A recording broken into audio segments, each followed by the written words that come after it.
नमस्कार मेरे प्यारे भाइयों, मैं हूं अनुज और आप सुन रहे हैं हॉरर कहानी, वो भी मेरी जुबानी। दोस्तों, आज का हॉरर पॉडकास्ट ऑटो ड्राइवर की है जिनका नाम अनुराग है। तो चलिए अब ये कहानी अनुराग जी के नजरिया से सुनते हैं। लेकिन उससे पहले आप लोगों से एक शिकायत है। आप लोग कहानी को पूरा सुनते हैं लेकिन लाइक नहीं करते हैं। इस बार मैंने आप लोगों से बहुत उम्मीद लगाई है कि आप लोग इस बार वीडियो को लाइक भी करेंगे और चैनल को सब्सक्राइब करके अपना सपोर्ट जरूर दिखाएंगे। और अगर आप लोग चाहते हैं कि आपका नाम वीडियो में लिया जाए तो कमेंट में अपना नाम और अपने शहर का नाम जरूर लिखें। तो अब ज्यादा समय नहीं लेते हैं, चलिए कहानी की शुरुआत करते हैं। दोस्तों, मेरा नाम अनुराग है और मैं उत्तर प्रदेश के लखनऊ शहर में ऑटो चलाकर अपने परिवार का पेट पालता हूँ। रहने वाला तो मैं पास के ही एक गांव का हूँ, पर काम धंधे के चक्कर में शहर में ही एक छोटा सा कमरा किराए पर लेकर रहता हूँ। आज मैं आप लोगों को जो कहानी सुनाने जा रहा हूं वो कोई मनगढ़ंत किस्सा नहीं है, बल्कि मेरे इसी ऑटो चलाने के काम के दौरान मेरे साथ घटी एक ऐसी भयानक हकीकत है जिसने मुझे मौत के मुंह में लाकर खड़ा कर दिया था। उस रात जो हुआ उसे मैं आज तक अपने जेहन से नहीं निकाल पाया हूं। जब भी रात को किसी सुनसान सड़क से गुजरता हूं तो आज भी वो मंजर मेरी आंखों के सामने आ जाता है और मेरे हाथ पैर कांपने लगते हैं। उस वक्त मैं इतना ज्यादा डर गया था कि अगर थोड़ी देर और मेरे साथ वो सब कुछ होता रहता तो शायद मैं वहीं दिल का दौरा पड़ने से मर जाता। अब जिस टाइम पर मैं आपको ये कहानी सुना रहा हूं उस टाइम पर पितृपक्ष चल रहा है, जिसे हम लोग कनागत भी कहते हैं। आप सब जानते ही होंगे कि ये वो समय होता है जब हम अपने गुजरे हुए पुरखों को याद करते हैं, उनके नाम का खाना निकालते हैं, पानी देते हैं। मेरी माँ कहती थी कि इन दिनों में हमारे पितर धरती पर आते हैं और अपने परिवार वालों को आशीर्वाद देते हैं। लेकिन वो एक और बात कहती थी कि बेटा, ये दिन जितने पावन होते हैं उतने ही भारी भी होते हैं। कहते हैं कि इन दिनों में सिर्फ अच्छी आत्माएं ही नहीं बल्कि वो रूहें भी भटकती हैं जिन्हें किसी वजह से शांति नहीं मिली होती। वो भटकती हुई आत्माएं अपना नया शिकार ढूंढती हैं। इस टाइम पर उनकी काली शक्तियां अपने चरम पर होती हैं और वो किसी को भी बड़ी आसानी से अपना शिकार बना सकती हैं। इसीलिए बड़े बुजुर्ग हमेशा कहते हैं कि कनागत के दिनों में रात बेरात अकेले सफर करने से बचना चाहिए। किसी सुनसान जगह पर रखी चीज को लांघना नहीं चाहिए और न ही किसी अनजान इंसान से आधी रात को कोई लेन देन करना चाहिए। पर हम ठहरे ऑटो वाले, हमारी तो रोजी रोटी ही सड़क पर दौड़ने से चलती है। हम दिन रात कहाँ देखते हैं। सवारी मिली नहीं कि चल पड़ते हैं, ये सोचे बिना कि रास्ता कैसा है और वक्त क्या हो रहा है। और यही गलती उस रात मुझसे भी हो गई थी, एक ऐसी गलती जिसकी सजा मुझे आज तक डरा रही है। ये बात कोई 8-10 साल पुरानी होगी। उस वक्त शहर के बाहर की तरफ नई नई सड़कें बननी शुरू ही हुई थी। आज तो फिर भी वहां काफी चहल पहल रहती है, पर उस झम आने में रात के 9 बजते ही वहां ऐसा सन्नाटा पसर जाता था कि कोई अपनी गाड़ी खराब हो जाने पर मदद के लिए भी नहीं रुकता था। दिन भर की कमाई कुछ खास हुई नहीं थी और घर पर बीवी बच्चों को पैसा भी भेजना था। तो मैंने सोचा कि चलो 1-2 घंटे और ऑटो चला लेता हूँ, शायद कोई लंबी सवारी मिल जाए तो दिन भर की कमी पूरी हो जाए। रात के कोई 10:30 बज रहे होंगे। मैं शहर के बाहर वाली रिंग रोड पर धीरे धीरे ऑटो चलाता हुआ घर की तरफ ही बढ़ रहा था। सड़क पर इक्का दुक्का गाड़ियां ही दिख रही थीं।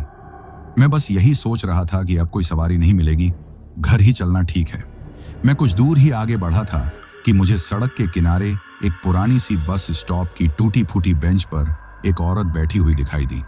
उस जगह पर रात को बसें नहीं चलती थीं, ये बात मैं अच्छी तरह जानता था। मुझे देखकर थोड़ा अजीब लगा कि भला इतनी रात को ये औरत यहाँ अकेली क्या कर रही है। मैंने ऑटो थोड़ा धीमा किया। उसने पुराने जमाने की साड़ी पहन रखी थी और अपना सिर पल्लू से ढका हुआ था। जैसे ही मेरे ऑटो की लाइट उस पर पड़ी, उसने अपना हाथ दिखाकर मुझे रुकने का इशारा किया। एक पल के लिए मेरे मन में माँ की कही बात आई कि कनागत के दिनों में रात को अनजान से बात नहीं करनी चाहिए। लेकिन फिर मैंने सोचा कि हो सकता है कोई बेचारी मुसीबत में हो, कोई गाड़ी खराब हो गई हो या कोई लेने आने वाला हो और आया ना हो। यही सब सोचकर मैंने इंसानियत के नाते ऑटो रोक दिया। मैंने पूछा, कहाँ जाना है बहन जी? उसने अपना चेहरा ऊपर नहीं उठाया, बस पल्लू के अंदर से ही एक बहुत ही दबी और पतली सी आवाज में बोली, आगे जो शिवपुर गांव का कच्चा रास्ता कटता है वहीं तक छोड़ दो।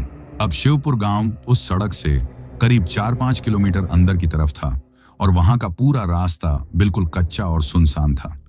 दोनों तरफ सिर्फ खेत और जंगल थे। मेरा दिल उस रास्ते पर जाने के लिए बिल्कुल गवाही नहीं दे रहा था। मैंने उससे कहा, बहन जी, रात बहुत हो गई है और वो रास्ता भी ठीक नहीं है। आप ऐसा करो, मैं आपको आगे मेन चौराहे पर छोड़ देता हूं, वहां से सुबह कोई साधन पकड़ लेना। मेरी बात सुनकर वो कुछ देर चुप रही, फिर बोली, भैया, घर पर छोटे छोटे बच्चे अकेले हैं, उनका बाप भी बाहर गया है, मुझे हर हाल में घर पहुंचना ही होगा। तुम जितने पैसे बोलोगे मैं दे दूंगी। अब जब उसने बच्चों का नाम लिया और मुंह मांगे पैसे की बात कही तो मैं पिघल गया। मुझे अपने बच्चे याद आ गए।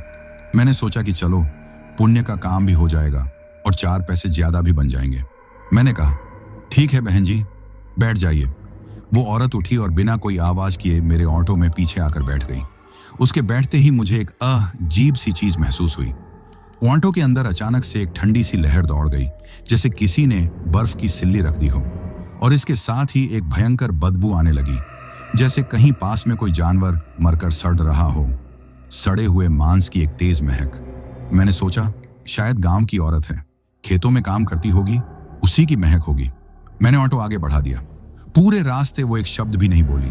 मैंने 2-3 बार हिम्मत करके उससे कुछ पूछने की कोशिश की, जैसे गांव में सब ठीक है, या इतनी रात को अकेले कहां से आ रही थी, पर उसने मेरी किसी बात का कोई जवाब नहीं दिया, बस चुपचाप बैठी रही।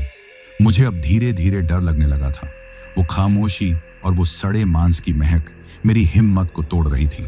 हम लोग मेन रोड छोड़कर शिवपुर वाले कच्चे रास्ते पर मुड़ गए। वो रास्ता शुरू होते ही मेरा ऑटो अजीब तरह से घर घर आने लगा।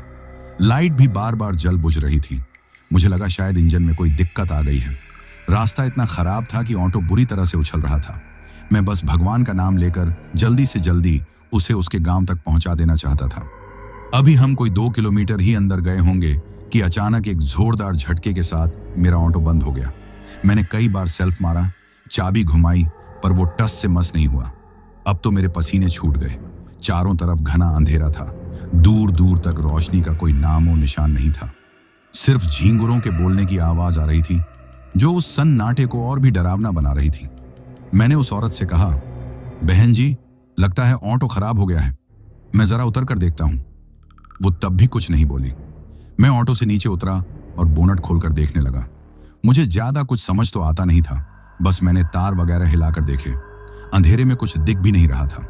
मैंने अपनी जेब से मोबाइल निकाला ताकि उसकी टॉर्च जला सकूं। मैंने उस औरत से कहा, बहन जी, जरा इधर आकर मोबाइल पकड़ेंगी, मैं तार चेक कर लूं। वो धीरे से ऑटो से उतरी। जब वो मेरे पास आकर खड़ी हुई तो मुझे फिर से वहीं सड़े हुए मांस की गंध बहुत तेजी से आई। मैंने उसकी तरफ देखे बिना मोबाइल उसकी तरफ बढ़ा दिया। उसने अपना हाथ आगे बढ़ाया और मुझसे मोबाइल ले लिया, और जैसे ही उसकी उंगलियां मेरे हाथ से छुईं, मेरे पूरे शरीर में जैसे बिजली का करंट दौड़ गया हो। उसका हाथ इतना ज्यादा ठंडा था जैसे कोई लाश हो। मैंने झटके से अपना हाथ पीछे खींच लिया और घबराकर उसकी तरफ देखा। मोबाइल की हल्की सी रोशनी में जो मैंने देखा, उसे देखकर मेरी चीख निकलते निकलते रह गई। उसका चेहरा अभी भी पल्लू से ढका हुआ था, लेकिन जो हाथ उसने मेरी तरफ बढ़ाया हुआ था, उस हाथ की वो उंगलियां इंसानों जैसी नहीं थीं। वो लंबी लंबी, सूखी और काली पड़ चुकी थी, और उसके नाखून बेतहाशा बढ़े हुए थे और उनमें काली पीली मिट्टी फंसी हुई थी। ऐसा लग रहा था जैसे वो हाथ किसी ने अभी अभी कब्र खोदकर बाहर निकाला हो। मेरा पूरा शरीर डर के मारे कांप रहा था। मैं समझ गया था कि मैंने अपनी मौत को ही अपने ऑटो में सवारी के तौर पर बिठा लिया है। वो कोई इंसान नहीं, बल्कि कुछ और ही बाला थी। दोस्तों, जैसा कि मैंने आपको बताया, उस औरत का बर्फ जैसा ठंडा और लाश जैसा हाथ छूते ही और उसकी वो भयानक उंगलियां और नाखून देखते ही मेरी तो जैसे जान ही हलक में अटक गई थी। मेरा पूरा शरीर कांप रहा था और दिमाग सुन्न पड़ गया था। मैं उस सुनसान सड़क पर घने अंधेरे में एक ऐसी बला के साथ खड़ा था जो इंसान तो कतई नहीं थी। एक पल के लिए मेरे मन में आया कि ऑटो और सवारी को वहीं छोड़कर अपनी जान बचाकर भागूं, लेकिन मेरे पैरों में जैसे जान ही नहीं बची थी। मैं उस जगह पर पत्थर की मूर्ति की तरह जम गया था। मेरी नजरें बस उसके उसी भयानक हाथ पर टिकी हुई थी जिसने मेरा मोबाइल पकड़ा हुआ था। मोबाइल की रोशनी में उसके वो लंबे काले नाखून किसी जानवर के पंजों की तरह लग रहे थे। आप ही सोचिए उस वक्त मुझ पर क्या बीत रही होगी। दूर दूर तक कोई इंसान नहीं, मदद के लिए आवाज लगाता भी तो किसे। मेरी आवाज उन खेतों और जंगलों में ही कहीं दफन होकर रह जाती। वो औरत वैसे ही चुपचाप खड़ी रही, जैसे उसे इस बात से कोई फर्क ही नहीं पड़ता था कि मैंने उसका असली रूप देख लिया है। कुछ देर बाद उसने अपना वो भयानक हाथ आगे बढ़ाया और मोबाइल मुझे वापस थमा दिया। मैंने कांपते हुए हाथों से मोबाइल वापस ले लिया। मैं उसे नजरें मिलाने की हिम्मत नहीं कर पा रहा था। ऑटो ठीक नहीं हुआ क्या? इस बार उसकी आवाज पहले से ज्यादा भारी और गहरी थी। उस आवाज में एक अजीब सी खनक थी, जैसे कोई सूखी लकड़ी को तोड़ रहा हो। उसकी आवाज सुनकर मेरा खून जम गया। मैंने डर के मारे बिना सोचे समझे कह दिया, नहीं, हो गया ठीक। ये मैंने क्यों कहा मुझे खुद नहीं पता। शायद मैं बस ये जताना चाहता था कि सब कुछ ठीक है, ताकि वो मुझ पर कोई हमला न कर दे। मैंने जल्दी से बोनट बंद किया और कांपते कांपते वापस आकर अपनी ड्राइविंग सीट पर बैठ गया। मेरे हाथ स्टीयरिंग पर थे, लेकिन उनमें इतनी भी जान नहीं थी कि मैं उसे घुमा सकूं।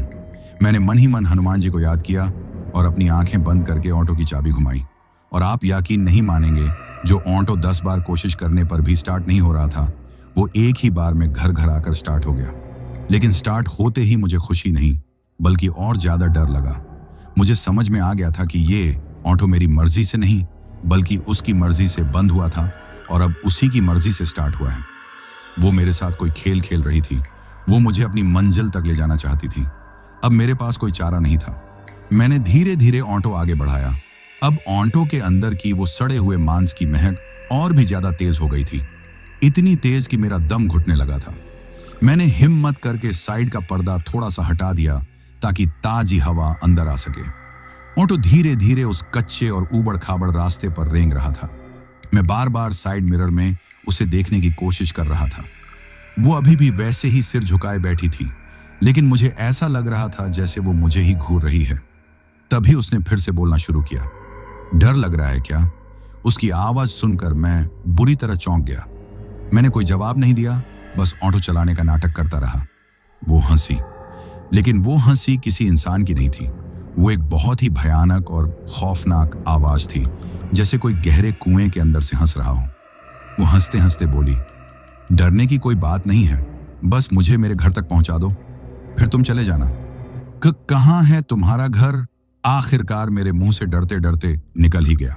उसने अपनी एक लंबी काली उंगली से सामने अंधेरे की तरफ इशारा किया और बोली, बस थोड़ा ही आगे, वो जो बड़ा सा पीपल का पेड़ है वहीं। मैंने सामने देखा।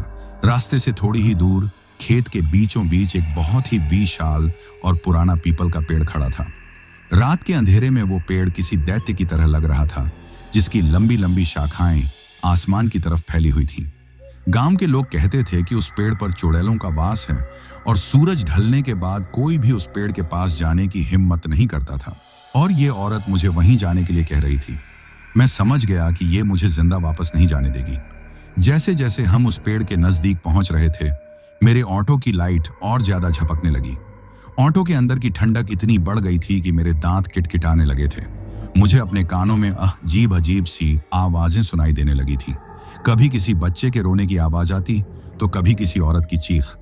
मैंने हिम्मत करके एक बार फिर से साइड मिरर में देखा, और इस बार जो मैंने देखा उसे देखकर मेरी आंखों के सामने अंधेरा छा गया।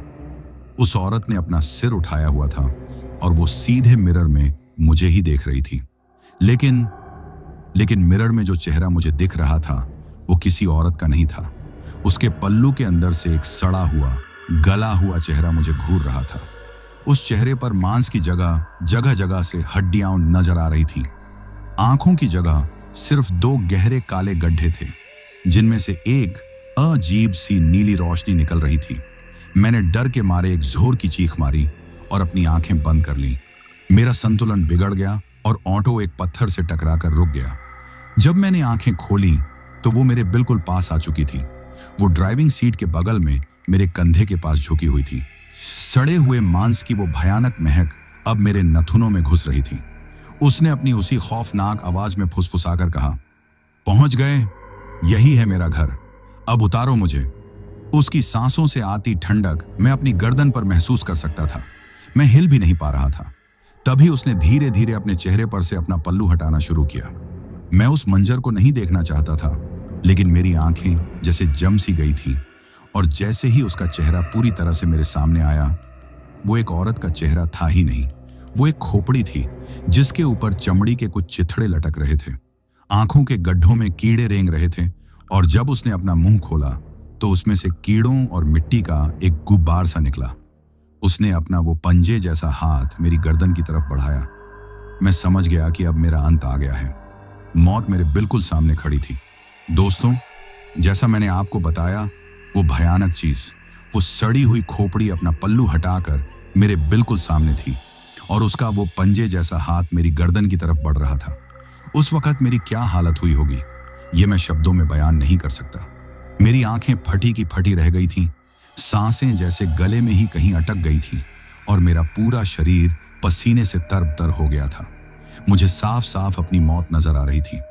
मुझे लगा कि बस अब ये अगला ही पल मेरी जिंदगी का आखिरी पल होने वाला है। उसका वो ठंडा नाखून वाला हाथ जैसे जैसे मेरी गर्दन के करीब आ रहा था, ऑटो के अंदर की सड़े हुए मांस वाली गंध और भी तेज होती जा रही थी।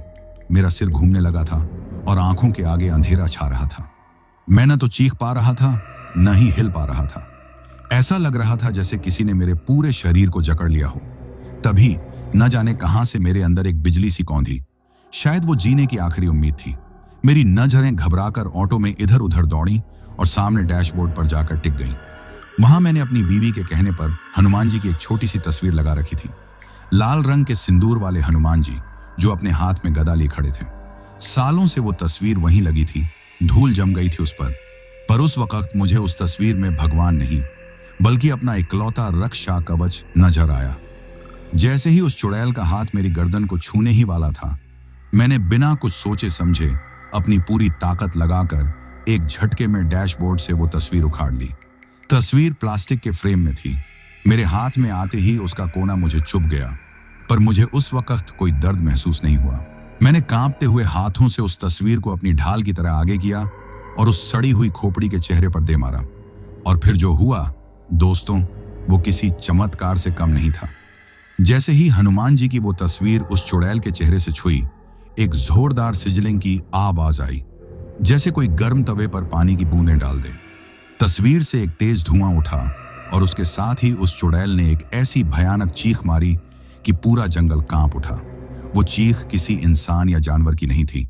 वो एक ऐसी दर्दनाक और दिल दहला देने वाली आवाज थी जिसे सुनकर मुर्दे भी अपनी कब्र में कांप उठे। वो दर्द से तड़पते हुए पीछे की तरफ हट गई। जिस जगह पर तस्वीर छुई थी, उसके चेहरे की वो सड़ी हुई चमड़ी झलकर काली पड़ गई थी और उसमें से धुआं निकल रहा था। उसकी वो चीख सुनकर मेरा शरीर जो अब तक पत्थर बना हुआ था, वो जैसे एकदम से आजाद हो गया। मेरे अंदर डर के साथ साथ न जाने कहां से इतनी हिम्मत आ गई। मुझे बस एक ही चीज सूझ रही थी, भागो, यहां से जितनी दूर भाग सकते हो भागो। मैंने एक पल भी बर्बाद नहीं किया। मैंने कांपते हुए पैरों से पूरी ताकत से एक्सीलरेटर पर पैर दबाया। ऑटो जो बंद पड़ा था, एक जोर की घर घराहट के साथ ऐसे आगे बढ़ा जैसे उसके पीछे किसी ने रॉकेट लगा दिया हो। मैंने स्टीयरिंग को कसकर पकड़ा और उस कच्चे ऊबड़ खाबड़ रास्ते पर ऑटो को अंधाधुंध भगाना शुरू कर दिया। मैं पीछे मुड़कर देखने की हिम्मत नहीं कर रहा था। मुझे बस उस चुड़ैल की दर्द और गुस्से से भरी चीखें सुनाई दे रही थीं जो मेरे पीछे पीछे आ रही थीं। मुझे ऐसा लग रहा था जैसे वो मेरे ऑटो के पीछे दौड़ रही है। ऑटो के पहियों के नीचे पत्थर और मिट्टी उछल रहे थे, लेकिन मुझे किसी चीज की परवाह नहीं थी। मेरी आंखों के सामने बस वो सड़ा हुआ चेहरा और कानों में उसकी वो भयानक चीखें गूंज रही थीं। लगभग 5-7 मिनट तक उस मौत के रास्ते पर ऑटो भगाने के बाद आखिरकार मुझे सामने मेन रोड की पीली लाइटें नजर आईं। पक्की सड़क देखकर मेरी जान में जान आई। मैंने ऑटो की रफ्तार और बढ़ाई और जैसे ही मेरा ऑटो कच्चे रास्ते से पक्की सड़क पर चढ़ा, मेरे कानों में गूंज रही वो चीखें अचानक से बंद हो गईं। मैंने राहत की सांस ली। मुझे लगा कि शायद वो बेला उस कच्चे रास्ते तक ही सीमित थी और अब मेरा पीछा छूट गया है। मैंने ऑटो की रफ्तार थोड़ी कम की और अपने धड़कते हुए दिल को संभालने की कोशिश करने लगा। मेरे हाथ अभी भी बुरी तरह कांप रहे थे, लेकिन मैं बहुत बड़ी गलतफहमी में था। पीछा छूटा नहीं था, बल्कि अब एक नया और ज्यादा डरावना सिलसिला शुरू होने वाला था। ऑटो में अभी भी वही सड़े हुए मांस की बदबू भरी हुई थी। वो जानलेवा ठंडक भी पूरी तरह से नहीं गई थी। मैंने डरते डरते साइड मिरर में पीछे वाली सीट की तरफ देखा। सीट खाली थी, वहां कोई नहीं था। यह देखकर मुझे थोड़ी तसल्ली हुई। मैंने सोचा चलो भगवान ने बचा लिया, अब जल्दी से घर पहुंचता हूं। लेकिन तभी जब मेरी नस्टर सामने वाले रियर व्यू मिरर पर पड़ी तो मेरा खून एक बार फिर से जम गया। मिरर में मुझे अपना चेहरा दिख रहा था, लेकिन मेरे चेहरे के पीछे बिल्कुल मेरे कंधे के पास मुझे 2 गहरे काले गड्ढे नजर आ रहे थे, वही गड्ढे जो उस चुड़ैल की आंखों की जगह पर थे। मैं बुरी तरह डर गया। मैंने जोर से अपनी आंखें झपकाईं और फिर से मिरर में देखा। इस बार वहां कुछ नहीं था, सिर्फ मेरा डरा सहमा चेहरा दिख रहा था। मुझे लगा शायद ये मेरे डर का वहम है। जो कुछ मैंने देखा और सहा है उसके बाद ऐसा लगना लाजमी है। लेकिन घर पहुंचते पहुंचते मेरे साथ ये चीज 2-3 बार और हुई। जब भी मैं मिरर में देखता, एक पल के लिए मुझे वो काले गड्ढे या वो सड़ा हुआ चेहरा अपनी ही परछाई में नजर आता और फिर गायब हो जाता। अब मैं समझ गया था, वो बला मेरे ऑंटों से उतरी नहीं थी, वो यहीं थी मेरे साथ, शायद मेरे अंदर ही कहीं। वो मेरे साथ मेरे घर तक आ रही थी। ये सोचकर ही मैं सिहर उठा। जैसे तैसे कांपते घबराते मैं अपने मोहल्ले तक पहुंचा। रात के करीब 1 बज रहे थे। पूरी गली में सन्नाटा था। मैंने अपने घर के सामने ऑटो खड़ा किया। मेरे अंदर ऑटो से उतरकर दरवाजे तक जाने की भी हिम्मत नहीं बची थी। मैं कुछ देर बस अपनी सीट पर बैठा कांपता रहा। फिर मैंने अपनी पूरी हिम्मत जुटाई, हनुमान जी का नाम लिया और लगभग दौड़ते हुए अपने घर के दरवाजे तक पहुंचा और जोर जोर से दरवाजा पीटने लगा। दोस्तों, जैसा मैंने आपको बताया, मैं बदहवास हालत में अपने घर का दरवाजा पीट रहा था। मेरे अंदर इतनी भी हिम्मत नहीं बची थी कि मैं पीछे मुड़कर देख सकूं कि वो बला मेरे पीछे आई है या नहीं। कुछ देर बाद अंदर से मेरी बीवी शांति की घबराई हुई आवाज आई। कौन है इतनी रात को? मेरी आवाज मेरे गले में ही फंस गई थी। मैं सिर्फ हाँफते हुए कह पाया, शांति, दरवाजा खोलो, मैं हूं अनुराग। मेरी आवाज सुनकर उसने तुरंत दरवाजा खोला और दरवाजा खुलते ही मुझे सामने देखकर उसकी चीख निकल गई। मेरी हालत ही ऐसी थी, कपड़े मिट्टी में सने हुए, चेहरे पर हवाइयां उड़ रही थीं, आंखें डर के मारे बाहर निकली पड़ रही थीं और मैं बुरी तरह से कांप रहा था। इससे पहले कि वो कुछ पूछ पाती, मैं लड़खड़ाता हुआ अंदर घुसा और दरवाजे के पास ही जमीन पर ढेर हो गया। शांति दौड़कर मेरे पास आई और मुझे हिलाते हुए पूछने लगी, क्या हुआ जी? आपकी ये हालत कैसे हुई?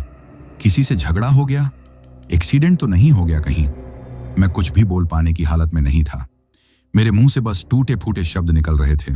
वो मेरे पीछे है, शांति, वो ऑटो में है, वो पीपल के पेड़ वाली, मुझे नहीं छोड़ेगी वो। मेरी बातें सुनकर शांति और भी घबरा गई। उसे लगा शायद मुझे बहुत तेज बुखार है या मैं सदमे में कुछ भी बड़बड़ा रहा हूं। उसने मुझे सहारा देकर उठाया और चारपाई पर लिटा दिया। उसने मेरा माथा छुआ तो वो आग की तरह तप रहा था। डर और दहशत ने मेरे शरीर पर ऐसा असर किया था कि मुझे बहुत तेज बुखार चढ़ गया था। शांति ने जल्दी से मेरे माथे पर गीले पानी की पट्टियां रखनी शुरू कर दी। मैं चारपाई पर लेटा हुआ भी कांप रहा था और बार बार नींद में चौंक कर उठ जाता था। मुझे बार बार अपनी बंद आंखों के सामने वही सड़ा हुआ चेहरा और वो काले गड्ढे वाली आंखें नजर आ रही थीं। मैं नींद में भी चिल्ला रहा था, मुझे छोड़ दो, जाने दो मुझे, मैंने तुम्हारा क्या बिगाड़ा है? मेरी ये हालत देखकर शांति पूरी रात मेरे सिरहाने बैठी रोती रही। उसे कुछ समझ नहीं आ रहा था कि अचानक ये सब क्या हो गया। बाद में शांति ने मुझे बताया कि उस रात सिर्फ मैं ही नहीं डरा था। जब मैं बुखार में बेहोश सा पड़ा था तो उसके साथ भी घर में अजीब अजीब घटनाएं हुई।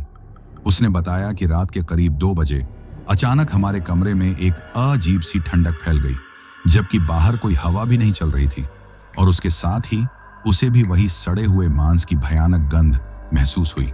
वो डर गई, लेकिन उसने सोचा कि शायद ये उसका वहम है। पर तभी उसे हमारे बंद दरवाजे पर किसी के नाखून से खरोंचने की आवाज सुनाई दी। आवाज ऐसी थी जैसे कोई जानवर दरवाजे को खुरच रहा हो। उसने हिम्मत करके दरवाजे के छेद से बाहर झांका, पर बाहर गली में कोई नहीं था। घोर सन्नाटा था।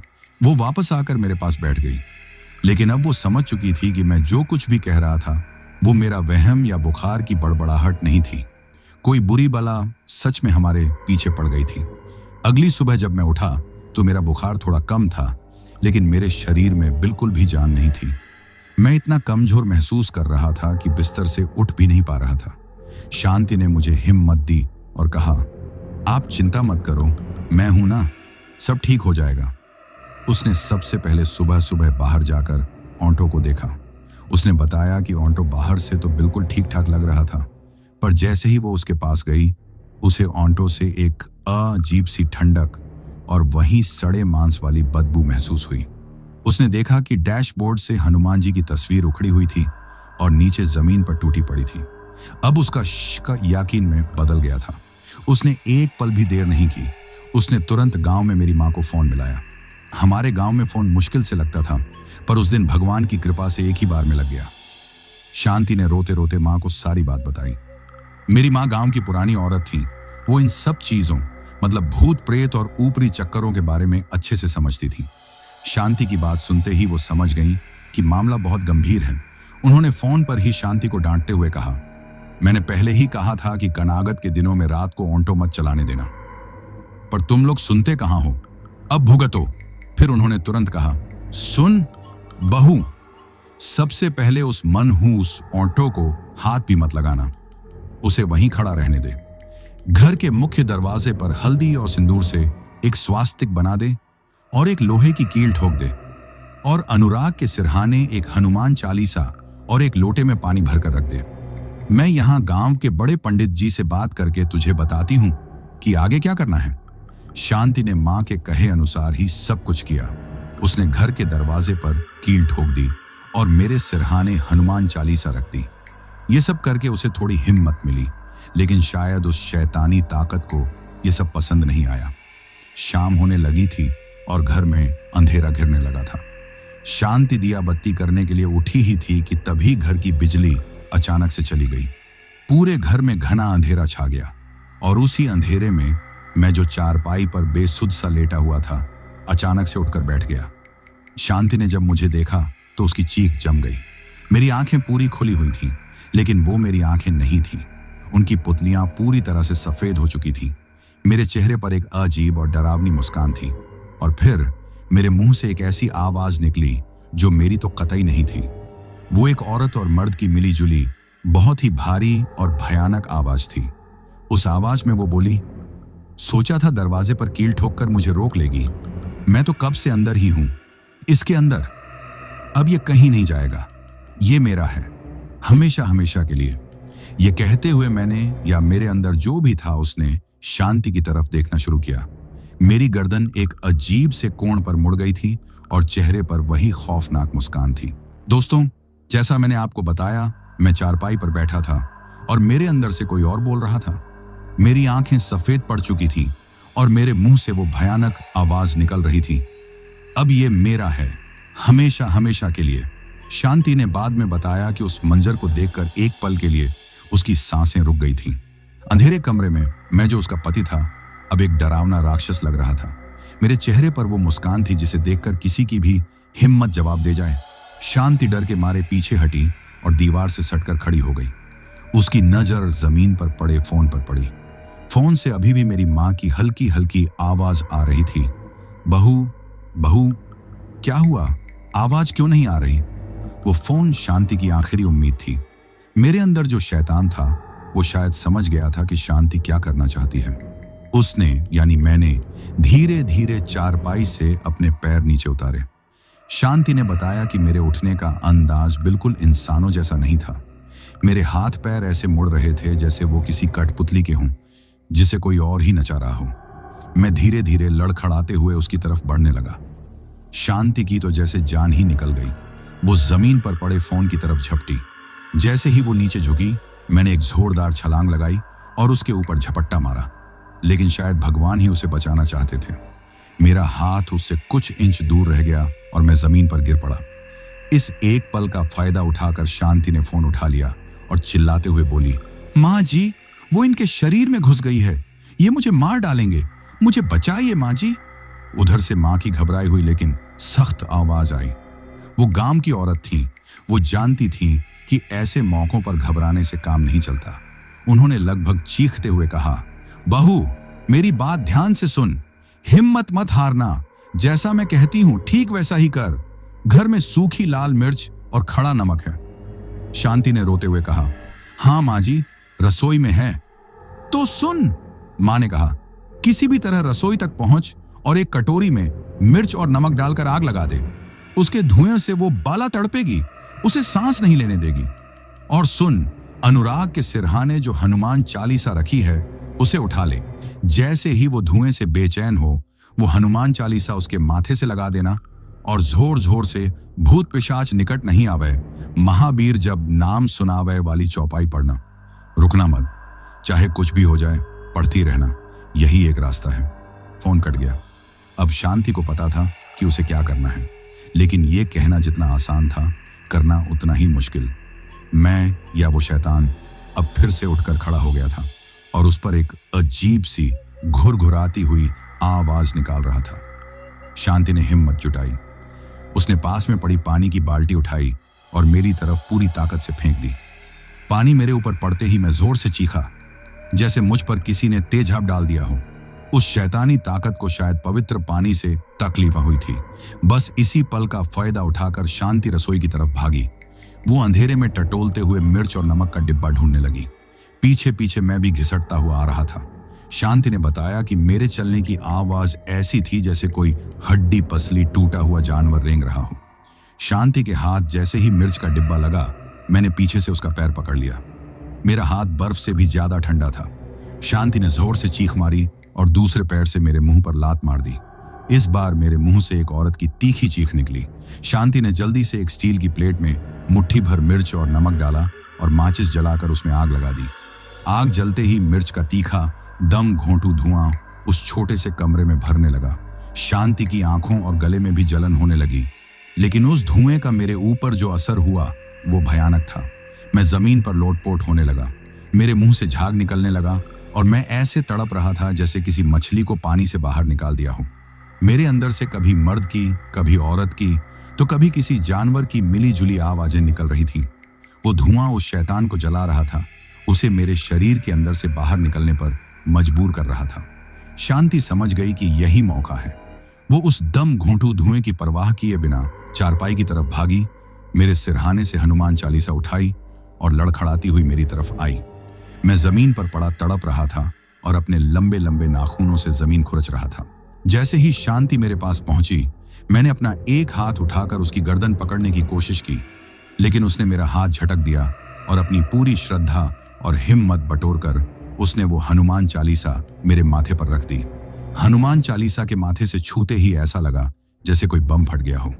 मैंने एक ऐसी गगन भेदी चीख मारी कि शायद पूरा मोहल्ला जाग गया होगा। मेरा पूरा शरीर हवा में 2 फुट ऊपर उछला और फिर धड़ाम से नीचे गिरा। मेरे शरीर से काला बदबूदार धुआं निकलने लगा। शांति डरी नहीं, उसने हनुमान चालीसा को और कसकर मेरे माथे पर दबा दिया और अपनी कांपती लेकिन बुलंद आवाज में पढ़ना शुरू किया। भूत पिशाच निकट नहीं आवे, महावीर जब नाम सुनावे। भूत पिशाच निकट नहीं आवे, महावीर जब नाम सुनावे। वो बार बार एक ही चौपाई को दोहराई जा रही थी और जितनी बार वो चौपाई पढ़ती, मेरे शरीर का तड़पना और मेरी चीखें उतनी ही तेज होती जाती। ऐसा लग रहा था जैसे मेरे अंदर कोई जंग चल रही हो। आखिरकार जब शांति ने 7वीं या 8वीं बार वो चौपाई पढ़ी, तो मेरे शरीर ने एक आखिरी और सबसे जोरदार झटका खाया। मेरे मुंह से एक बहुत ही तीखी और लंबी चीख निकली, जो धीरे धीरे हवा में कहीं विलीन हो गई और उसके बाद मेरा शरीर एकदम शांत और ढीला पड़ गया। मेरी आंखें बंद हो गईं और मैं गहरी बेहोशी में चला गया। कमरे में मिर्च के धुएं और उस अजीब सी ठंडक की जगह अब अगरबत्ती जैसी एक भीनी भीनी महक फैल गई थी। शांति हांफती हुई वहीं जमीन पर बैठ गई। वो समझ नहीं पा रही थी कि वो जीत गई है या ये किसी बड़े तूफान से पहले की शांति है। दोस्तों, मेरी आंखों से निकली वो आखिरी चीख के बाद जब मेरा शरीर शांत पड़ा, तो उस दम घोंटू धुएं और खौफ से भरे कमरे में मौत जैसा सन्नाटा पसर गया। शांति ने बाद में बताया कि वो कुछ देर तो वहीं जमीन पर बेसुध सी बैठी रही। उसके अंदर उठकर मुझे देखने तक की हिम्मत नहीं बची थी, पर फिर मेरे लिए जो उसका प्यार था, उसने उसे हिम्मत दी। वो लड़खड़ाती हुई उठी और मेरे पास आई। उसने मेरे माथे से हनुमान चालीसा उठाई, उसे चूमा और अपनी आंखों से लगा लिया। फिर उसने मेरे मुंह पर पानी के छींटे मारे। 2-3 बार ऐसा करने के बाद आखिरकार मुझे होश आया। जब मैंने आंखें खोली तो मुझे ऐसा लगा जैसे मैं किसी बहुत ही गहरे और काले कुएं से बाहर निकला हूं। मेरा पूरा शरीर बुरी तरह से दुख रहा था, जैसे किसी ने मुझे बहुत मारा हो। मेरे गले में इतनी जलन थी कि मैं बोल भी नहीं पा रहा था, और सिर ऐसा भारी था जैसे उस पर किसी ने पत्थर रख दिया हो। मुझे पिछली रात की कुछ बातें याद थीं, पर वो किसी बुरे सपने की तरह धुंधली थीं। मुझे उस चुड़ैल का सड़ा हुआ चेहरा याद था, उसका ठंडा हाथ याद था, और ये भी याद था कि मैं अपने ही शरीर में कैद हो गया था। शांति को होश में और ठीक ठाक देखकर मेरी जान में जान आई। वो मुझे देखकर रोने लगी और मेरे गले से लग गई। उस रात अगर वो हिम्मत न दिखाती तो शायद आज मैं आपको ये कहानी सुनाने के लिए जिंदा ना होता। सुबह की पहली किरण के साथ कमरे का माहौल थोड़ा ठीक हुआ। रात का वो भयानक अंधेरा छूट चुका था। शांति ने मुझे सहारा देकर बिठाया और फिर उसने कांपती हुई आवाज में मुझे रात की पूरी कहानी सुनाई। उसने बताया कि कैसे मेरे अंदर वो शैतान बोला और कैसे उसने माँ के बताए हुए उपाय से मेरी जान बचाई। उसकी बातें सुनकर मेरे रोंगटे खड़े हो गए। मुझे यकीन ही नहीं हो रहा था कि मैं मौत के इतने करीब से होकर लौटा हूं। हम दोनों जानते थे कि खतरा अभी टला नहीं है। सबसे पहला काम जो शांति ने किया वो था माँ को दोबारा फोन करना। उसने माँ को बताया कि अब मैं होश में हूं और ठीक हूं। माँ ने फोन पर ही मेरे सिर से बेलाएं ली और भगवान को 1000 बार धन्यवाद दिया। लेकिन फिर उनकी आवाज गंभीर हो गई। उन्होंने कहा, बेटा खुश मत हो जाना। बहू ने उस बीला को तेरे शरीर से तो निकाल दिया है, पर उसे पूरी तरह से भेजा नहीं है। वो अभी भी वहीं है, तुम्हारे आसपास, और सबसे ज्यादा खतरा उस ऑटो से है। वो उसी में बैठकर आई थी। वो उसका ठिकाना बन चुका है। वो दोबारा मौका ढूंढेगी, दोबारा तुझ पर हमला करने की कोशिश करेगी। तुम दोनों वहां शहर में बिल्कुल भी सुरक्षित नहीं हो। तो अब हम क्या करें माँ? मैंने कमजोर आवाज में पूछा। तुम दोनों आज ही अभी के अभी गांव के लिए निकलो, माँ ने हुक्म देते हुए कहा। यहाँ गांव में पंडित जी हैं, वो ही इसका कोई तोड़ निकालेंगे। लेकिन मेरी एक बात गांठ बांध लेना, उस मनहूस ऑटो को हाथ मत लगाना। बस से आना और घर से निकलने से पहले पूरे घर में गंगा जल छिड़क देना। दिन के उजाले में ही सफर करना और रास्ते में कहीं रुकना मत। सीधा घर आना। माँ की बात सुनकर हम समझ गए कि हमें तुरंत यहाँ से निकलना होगा। लेकिन मेरे मन में अभी भी एक सवाल खटक रहा था, आखिर वो थी कौन और वो मेरे ही पीछे क्यों पड़ी? तभी मुझे याद आया कि उसने शिवपुर गांव का नाम लिया था। मैंने अपने एक दोस्त को फोन लगाया जो उसी इलाके में ऑटो चलाता था। मैंने उससे शिवपुर गांव और बड़े से पीपल के पेड़ के बारे में पूछा। मेरे दोस्त ने जो बताया उसे सुनकर हमारा बचा खुचा शक भी यकीन में बदल गया। उसने बताया, अरे अनुराग भाई, तुम उस रास्ते पर कहाँ चले गए थे रात में? वो तो मनहूस रास्ता है, लोग दिन में भी वहां जाने से डरते हैं। फिर उसने मुझे उस पेड़ की कहानी सुनाई। उसने बताया कि कई साल पहले शिवपुर गांव में एक औरत रहती थी। लोग उसे डायन कहते थे। गांव वालों को शक था कि वो काला जादू करती है और गांव के बच्चों को खा जाती है। एक दिन गांव वालों ने गुस्से में आकर उसे बहुत मारा और उसे जिंदा ही उस पीपल के पेड़ से लटका दिया। किसी ने उसका अंतिम संस्कार भी नहीं किया, बस वहीं पेड़ के नीचे गड्ढा खोदकर दफना दिया। कहते हैं कि तभी से उसकी आत्मा उसी पेड़ पर भटकती है। वो एक अतृप्त और गुस्सैल आत्मा है जो हर आने जाने वाले से मदद मांगती है। वो किसी सवारी के रूप में लिफ्ट मांगती है ताकि कोई उसे उस पेड़ तक पहुंचा दे, और जो कोई भी उसे उस पेड़ तक छोड़ देता है वो उसे अपना शिकार बना लेती है। आज तक उस रास्ते से कई लोग गायब हो चुके हैं जिनका कभी कोई पता नहीं चला। दोस्त की बातें सुनकर मैं और शांति एक दूसरे का चेहरा देखने लगे। अब पूरी कहानी साफ हो चुकी थी। मैं भी उसी डायन का नया शिकार बनने वाला था। हनुमान जी की कृपा और शांति की हिम्मत ने ही मुझे बचा लिया था। अब हमें एक पल भी वहां रुकना गंवारा नहीं था। हमने जल्दी जल्दी एक छोटा सा बैग पैक किया। शांति ने घर में गंगा जल छिड़का और हम दोनों ने गांव जाने का फैसला कर लिया। हमारा वो छोटा सा कमरा जो हमारा घर हुआ करता था, अब हमें किसी कैद खाने जैसा लग रहा था। हम दोनों ने दरवाजे पर ताला लगाया और चुपचाप सीढ़ियों से नीचे उतर आए। गली में हमारा ऑटो खड़ा था। दिन के उजाले में भी उसे देखकर मेरे शरीर में एक सिहरन सी दौड़ गई। वो अब मेरे लिए सिर्फ एक ऑटो नहीं था, वो एक चलता फिरता ताबूत था जिसके अंदर एक खूंखार कैद थी। हम दोनों ने उससे दूरी बनाते हुए गली के नुक्कड़ की तरफ बढ़ना शुरू किया, जहां से हमें बस स्टैंड के लिए दूसरा ऑटो पकड़ना था। हम बस कुछ ही कदम चले होंगे, तभी हमें अपने पीछे खड़े उस बंद ऑटो के अंदर से एक आवाज सुनाई दी। कोई ऑटो के शीशे को अंदर की तरफ से धीरे धीरे बजा रहा था। हम दोनों वहीं जम गए। हमारी हिम्मत नहीं हुई कि हम पीछे मुड़कर देखें, पर वो आवाज लगातार आ रही थी। वो हमें बता रही थी, तुम लोग भाग तो रहे हो, लेकिन मुझसे पीछा नहीं छुड़ा सकते। मैं यहीं हूं और मैं तुम्हारा इंतजार करूंगी। दोस्तों, उस बंद ऑटो के अंदर से आती वो खटखट की आवाज सुनकर हम दोनों वहीं सड़क पर बुत बन गए। दिन का उजाला था, आसपास लोग आ जा रहे थे, पर हमें ऐसा लग रहा था जैसे हम और वो ऑटो ही उस दुनिया में अकेले हैं। वो आवाज उस शैतान का पैगाम था। वो हमें चुनौती दे रही थी। एक पल के लिए मेरे पैर जमीन में धंस गए, लेकिन शांति ने मेरा हाथ जोर से पकड़ा और मुझे खींचते हुए बोली, चलिए, रुकिए मत। उसकी आवाज ने मुझे होश में लौटाया। हम दोनों वहां से भागे, बिना पीछे मुड़े, बिना एक पल गंवाए। हम तब तक भागते रहे जब तक बस स्टैंड नहीं आ गया। बस में बैठकर भी मेरा दिल जोर जोर से धड़क रहा था। मुझे बार बार ऐसा लग रहा था कि वो ऑटो हमारे पीछे पीछे आ रहा है, या बस में बैठी कोई सवारी अचानक से उसी चुड़ैल में बदल जाएगी। खैर, रोते घबराते, भगवान का नाम लेते लेते हम शाम तक अपने गांव पहुंच गए। अपनी माँ को और अपने पुराने घर को देखकर जो सुकून मिला, उसे मैं बता नहीं सकता। ऐसा लगा जैसे किसी जलते हुए इंसान को पानी मिल गया हो। माँ ने दरवाजे पर ही हमारी नजर उतारी और कई टोटके करने के बाद ही हमें घर के अंदर आने दिया। उस रात सालों बाद मुझे अपने घर में थोड़ी चैन की नींद आई। अगली सुबह माँ हमें गांव के सबसे पुराने और ज्ञानी पंडित जी के पास ले गईं। पंडित जी की उम्र 100 साल से भी ज्यादा थी। उन्होंने अपनी पूरी जिंदगी इन्हीं चीजों को समझने में लगा दी थी। मैंने उन्हें शुरू से लेकर आखिर तक एक एक बात, एक एक घटना पूरी सच्चाई से बता दी। मेरी पूरी कहानी सुनकर पंडित जी ने अपनी आंखें बंद कर लीं और कुछ देर तक गहरे ध्यान में चले गए। जब उन्होंने आंखें खोली तो उनके चेहरे पर चिंता की लकीरें थीं। उन्होंने कहा, बेटा, तुम जिसे एक मामूली भूत प्रेत समझ रहे हो, वो एक बहुत ही शक्तिशाली और गुस्सैल डायन की आत्मा है। उसे बिना अंतिम संस्कार के दफनाया गया था, इसीलिए उसकी आत्मा को शांति नहीं मिली। वो भटक रही है। वो उस पेड़ और उस रास्ते से बंधी हुई है। पर पंडित जी, अब वो तो मेरे ऑटो से बंध गई है, मैंने डरते हुए कहा। हाँ, पंडित जी ने गहरी सांस लेते हुए कहा, और यही सबसे बड़ी समस्या है। तुम्हारी बीवी ने अपनी हिम्मत और हनुमान जी की कृपा से उसे तुम्हारे शरीर से तो निकाल दिया, लेकिन वो आत्मा अब उस निर्जीव ऑटो में कैद हो गई है। वो एक भूखे शेर की तरह है जो पिंजरे में बंद है। वो पहले से ज्यादा खतरनाक और गुस्से में है। वो मौका ढूंढ रही है, और जैसे ही उसे मौका मिलेगा वो तुम पर पहले से भी ज्यादा ताकत से हमला करेगी। तो इसका उपाय क्या है पंडित जी? शांति ने हाथ जोड़कर पूछा।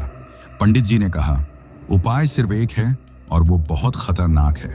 उस आत्मा से पूरी तरह से मुक्ति पाने के लिए तुम्हें उसके ठिकाने यानी उस ऑटो को नष्ट करना होगा। हम सब चौंक गए। वो ऑटो ही मेरी रोजी रोटी का इकलौता जरिया था। पंडित जी मेरी दुविधा समझ गए। उन्होंने कहा, बेटा, मैं जानता हूं कि वो तुम्हारे लिए क्या मायने रखता है, पर जान से बढ़कर कुछ भी नहीं। अगर वो ऑटो रहा तो वो आत्मा हमेशा तुम्हारे परिवार पर मंडराती रहेगी। हमें वापस शहर जाना होगा और उस ऑटो का अंतिम संस्कार करना होगा। पंडित जी की बात सुनकर कोई और चारा नहीं बचा था। जान बचानी थी तो ये कुर्बानी तो देनी ही पड़ेगी। 2 दिन बाद मैं, मेरे बाबूजी और पंडित जी वापस लखनऊ के लिए रवाना हुए। माँ और शांति को गांव में ही रुकने के लिए कहा गया था। हम रात में सफर करके सुबह सुबह ब्रह्म मुहूर्त में, यानी सूरज निकलने से ठीक पहले, अपने मोहल्ले में पहुंचे। पंडित जी ने कहा था कि यही समय उस शक्ति को नष्ट करने के लिए सबसे उत्तम है। जैसे ही हम अपनी गली में घुसे, मुझे दूर से ही अपना ऑटो खड़ा दिखाई दिया, लेकिन उसके पास पहुंचते पहुंचते हवा एकदम से ठंडी और भारी हो गई। ऑटो के पास पहुंचकर जो हमने देखा वो हैरान करने वाला था। ऑटो के सारे शीशों पर अंदर की तरफ से हजारों खरोंचों के निशान बने हुए थे, जैसे कोई जंगली जानवर बड़ी बेसब्री से बाहर निकलने की कोशिश कर रहा हो। पंडित जी ने हमें ऑटो से दूर रहने का इशारा किया। उन्होंने अपने झोले से भाभूत राख निकाली और ऑटो के चारों तरफ एक गोला बनाते हुए मंत्र पढ़ने लगे। जैसे ही वो गोला पूरा हुआ, ऑटो जोर जोर से हिलने लगा। बंद ऑटो का हॉर्न अपने आप बजने लगा और अंदर से किसी के जोर जोर से चीखने और दरवाजे पीटने की आवाजें आने लगी। वो मंजर इतना भयानक था कि मेरे और बाबूजी के पसीने छूट गए। पंडित जी ने अपनी आवाज और तेज कर दी और संस्कृत में मंत्रोच्चार करने लगे। फिर उन्होंने बाबूजी की तरफ देखकर कहा, अब देर मत करो, मिट्टी का तेल डालो इस पर। बाबूजी ने कांपते हुए हाथों से केन में लाया हुआ मिट्टी का तेल ऊंटों पर डालना शुरू किया। हर बूंद के साथ ओंठों के अंदर से आती चीखें और भी भयानक होती जा रही थीं। जैसे ही तेल डालना पूरा हुआ, पंडित जी ने अपनी आंखें बंद की और एक आखिरी सबसे शक्तिशाली मंत्र पढ़ा। फिर उन्होंने अपनी आंखें खोली और मेरी तरफ माचिस बढ़ाते हुए कहा, बेटा, जिस सवारी को तूने बिठाया था उसे उसकी आखिरी मंजिल तक पहुंचाने का काम भी तू ही पूरा करेगा। आग लगा दे। मेरे हाथ कांप रहे थे। मैंने माचिस जलाई। उस एक तीली की रोशनी में मुझे ऑटो के अंदर शीशे पर एक पल के लिए वही सड़ा हुआ चेहरा दिखाई दिया जो मुझसे रहम की भीख मांग रहा था। लेकिन मैं जानता था कि यह एक छलावा है। मैंने आंखें बंद की, हनुमान जी का नाम लिया और वो जलती हुई तीली ऑटो पर फेंक दी। एक पल की शांति के बाद एक जोरदार धमाके के साथ ऑटो आग के एक विशाल गोले में बदल गया और उस आग की लपटों के साथ एक ऐसी दर्दनाक और रूह कंपा देने वाली चीख निकली जो सिर्फ हमें ही नहीं बल्कि उस वक्त शायद पूरे शहर को सुनाई दी होगी। हमने अपनी आंखों से देखा, आग की लपटों के बीच एक काले धुएं का साया तड़प रहा था, छटपटा रहा था और फिर धीरे धीरे उसी आग में झलकर राख हो गया। जब आग शांत हुई तो वहां मेरे ऑटो की जगह सिर्फ एक जला हुआ लोहे का ढांचा बचा था। लेकिन आसपास की हवा अब साफ और हल्की थी। वो भारीपन, वो ठंडक, वो डर, सब कुछ उस आग के साथ ही जलकर खत्म हो गया था। पंडित जी ने कहा, अब उसे मुक्ति मिल गई और तुम सब भी अब आजाद हो। दोस्तों, उस दिन मेरी रोजी रोटी तो जलकर राख हो गई, लेकिन मेरा परिवार और मेरी जान बच गई। बाद में मैंने फिर से मेहनत मजदूरी करके एक दूसरा पुराना ऑटो खरीद लिया, पर उस घटना ने मुझे एक ऐसा सबक सिखाया जो मैं जिंदगी भर नहीं भूलूंगा। इसीलिए मैं आप सबसे यही कहता हूं, खासकर मेरे जैसे ड्राइवर भाइयों से, कि रात बिरात किसी सुनसान सड़क पर अगर कोई अकेली सवारी मिले तो इंसानियत जरूर दिखाना, पर अपनी जान की कीमत पर नहीं, क्योंकि क्या पता वो जिसे आप इंसान समझकर बिठा रहे हैं वो इंसान हो या फिर कुछ और। तो दोस्तों, ये कहानी यही खत्म हुई। अब जिन भाइयों ने अपना नाम वीडियो में कमेंट किया था उनका नाम लेते हैं। जसप्रीत सिंह भाई राजौरी गार्डन से, जेगू तमंग भाई दुबई से, सादिक भाई सऊदी अरब से, आसिफ शेख भाई कनाडा से, देवराज तमंग भाई नेपाल से, विकास भाई नेपाल से, राहुल भाई ओडिशा से, श्रीकांत भाई दिल्ली से, सुब्राता सरकार भाई बंगलौर से, ताहिर रंगरेज भाई कुवैत से, पूरन चंद बलोत्रा भाई राजस्थान से, अनुराग ठाकुर भाई दुबई से, अंबुज भाई ओडिशा से, बाबर आजम और रिजवान भाई लाहौर पाकिस्तान से, महेश शर्मा भाई जयपुर राजस्थान से, रविंद्र राजपूत भाई बुलंदशहर से, बाबू मोनी जी असम गोहपुर से, कमल भाई म्यांमार से, इसरार शेख भाई मुंबई से, दीपक कुमार भाई उत्तर प्रदेश बहराइच से, बाबू मंडल भाई राउरकेला से, नासिमुद्दीन अलवी भाई मुरादाबाद से, अमित झा भाई भागलपुर बिहार से, दीपक भाई उत्तराखंड से, अंजाना वर्मा भाई कानपुर से, विनोद गुरुंग भाई दुबई से, भूपेंद्र झरिया भाई छत्तीसगढ़ से, बिलाल भट्ट भाई कराची से, जीनिया सिंह जी दिल्ली से, राजा अली भाई मैनपुरी से, सुराजित भाई असम डिब्रूगढ़ से, पंडित जी दिव्यापुर से, शाहरुख भाई मंसूरी मध्य प्रदेश से, सुष्मिता यदुवंशी जी आजमगढ़ से, लठ सिंह भाई कर्नाटक से, राज शर्मा भाई असम से, हाया खान भाई पाकिस्तान से, अभिषेक कुमार भाई बिहार बेगूसराय से, सोहेल भाई मुंबई से, दिलीप निषाद भाई गोरखपुर से, विनोद कुमार भाई हिमाचल प्रदेश से, उषा जी कृष्णनगर से, एसके राजा भाई राजकोट से, धीरज हजांग भाई असम से, हलीम खान भाई बहराइच से, रेहान खान भाई बिहार से, एसके चंद भाई कोलकाता से, नीता जी सुरेंद्र नगर से, हरिहर भाई उड़ीसा से, अब्दुल मुनाफ भाई बिहार से, अजय कुमार राय भाई न्यू दिल्ली से, अर्जुन राय भाई छत्तीसगढ़ रायपुर से, वसीम अहमद भाई नागपुर महाराष्ट्र से, अनिल चौहान भाई सिवान बिहार से, अक्षय कुमार भाई बलिया से, अमित राजपूत भाई सूरत से, अयान नवीद भाई लाहौर से, असलम कुरैशी भाई सऊदी अरब से, आशा जी मणिपुर से, मनदीप भाई बिहार से, हैप्पी भाई भीलवाड़ा राजस्थान से, विकी भाई उत्तराखंड नेपाल से, वसीम भाई कश्मीर से, आयुष भाई सिंगरौली से, मोहम्मद अरीज भाई बिहार से, अजय यादव भाई अमृतसर से, विक्रांत तमंग भाई वेस्ट बंगाल से, अर्शब राकेश फाजिल्का भाई पंजाब से, राज बारूपाल भाई राजस्थान से, धीरज चौधरी भाई महाराजगंज से, मजीद भाई मालदीव से, नवीद भाई लाहौर पाकिस्तान से, अलीना खान भाई बोरावाली से, सफीक भाई सऊदी अरब से, रविंदर भाई आगरा उत्तर प्रदेश से, राजन सोनी भाई गोपालगंज से, आशीष भाई इंडिया से, राहुल सरोज भाई उत्तर प्रदेश से, विकास राजभर भाई बनारस से, पूनम जी जमशेदपुर झारखंड से, आलोक अंबानी भाई जौनपुर चंदवक से, मृत्युंजय भाई अहमदाबाद गुजरात से, मोहम्मद साहिल भाई इंडिया से, वाजिद तबस्सुम भाई पाकिस्तान से, नजमा जी मुंबई से, दिलीप निषाद भाई रामपुर बड्ढलगंज से, माधुरी शर्मा जी कोलकाता से, शाहरुख खान भाई हसनपुर से, रहना खान भाई बिहार से, सलीम पीर मोहम्मद भाई राजस्थान भीलवाड़ा से, गायत्री जी मध्य प्रदेश से, अन्वेश कुमार भाई मुंबई महाराष्ट्र से, मोहम्मद तनवीर भाई पाकिस्तान से, अरबाज राजा भाई जयपुर से, ताजवली खान और मुस्तफ़ा खान भाई इंग्लैंड से, गणेश राय भाई इंडिया से, मनोज कुमार भाई मिर्जापुर से, पूजा घोष जी असम गुवाहाटी से, साहिल अंसारी भाई भिवंडी से, इंदुपाल जी छत्तीसगढ़ से, हरीश भाटिया भाई सागवाड़ा से, वीके भाई जोधपुर से, मौसमी सिंह जी मोतिहारी बिहार से, दलवीर सिंह भाई इंडिया से, रोशन कपाली भाई नेपाल से, अनुज यादव भाई कानपुर से, यूएस हर्ष तिवारी भाई लोहारी सिरसा प्रयागराज से, मोहन भाई झारखंड से, सनम खान भाई कराची से, आरव भाई उत्तराखंड से, राज होम भाई कोलकाता से, अब्दुल अजीम भाई वेस्ट बंगाल से, चंचल जी आगरा से, बंदा बाबू भाई उड़ीसा से, सिराजुल जी केरला से, नंदू भाई राजस्थान से, सत्यनारायण भाई उड़ीसा से, जयप्रकाश भाई भदोई से, राजेश भाई नेपाल से, मनोज भाई अहमदनगर से, मनिंदर चंद भाई गोरखपुर से, और जिन भाइयों ने अपना नाम कमेंट किया है लेकिन उनका नाम वीडियो में नहीं लिया गया है, तो भाइयों आप लोग टेंशन ना ले, आप लोगों का नाम अगली वीडियो में जरूर लिया जाएगा। और अगर आप लोग भी चाहते हैं कि आपका नाम वीडियो में लिया जाए तो अपना नाम और अपने शहर का नाम वीडियो में कमेंट करें। अगर आपको यह कहानी पसंद आई हो तो वीडियो को लाइक और चैनल को सब्सक्राइब करें ताकि और भी डरावनी कहानियां आप तक पहुंच सकें। कहानी को अंत तक सुनने के लिए दिल से धन्यवाद दोस्तों। आज के लिए बस इतना ही, मिलते हैं जल्द ही कुछ नई कहानियों के साथ। तब तक के लिए अपना ध्यान रखिए।